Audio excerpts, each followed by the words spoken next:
తెలంగాణను వానగండం వీడలేదు. మరో 2 రోజులు భారీ వర్షాలు కురుస్తాయని వాతావరణ కేంద్రం హెచ్చరించింది.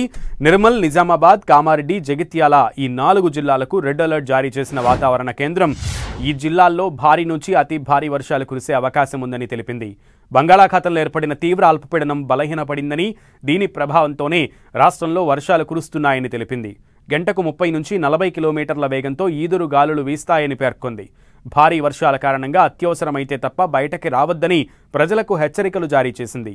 ఆదిలాబాద్, కొమరం భీం, ఆసిఫాబాద్, మంచిర్యాల, పెద్దపల్లి, భూపాలపల్లి, ములుగు, కరీంనగర్, రాజన్న సిరిసిల్లతో పాటు హన్మకొండ, సిద్దిపేట్, వరంగల్, మహబూబాబాద్, జనగాం, మెదక్, భువనగిరి, సంగారెడ్డి, వికారాబాద్ జిల్లాలకు ఆరెంజ్ అలర్ట్ జారీ చేసింది.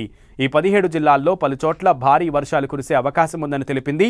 భద్రాద్రి కొత్తగూడెం, ఖమ్మం, సూర్యాపేట, నల్గొండతో పాటు హైదరాబాద్, రంగారెడ్డి, మేడ్చల్, నాగర్ కర్నూల్, మహబూబ్ నగర్, వనపర్తి, జోగులాంబ, గద్వాల, నారాయణపేట జిల్లాలకు ఎల్లో అలర్ట్ జారీ చేసింది.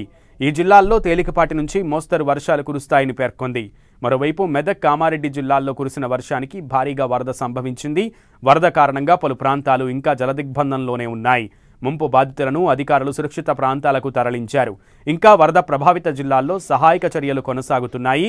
ఇప్పటివరకు ముంపు ప్రాంతాల్లోని దాదాపు 1400కు పైగా మందిని రెస్క్యూ టీమ్స్ రక్షించాయి.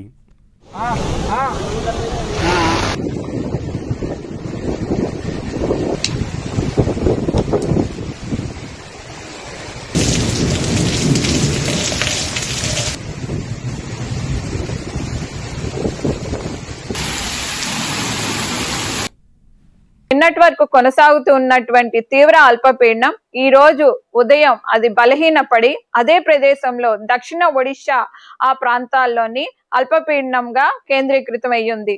దీని అనుబంధంగా ఉన్నటువంటి ఉపరితల ఆవర్తనం 7.6 కిలోమీటర్ల ఎత్తుగా కొనసాగుతుంది. అయితే ఇది నైరుతి దిశగా వంపు కలిగి ఉండటం వల్ల మనకు తెలంగాణ రాష్ట్రం పైన దీని ప్రభావం ఉండే అవకాశం ఉంది.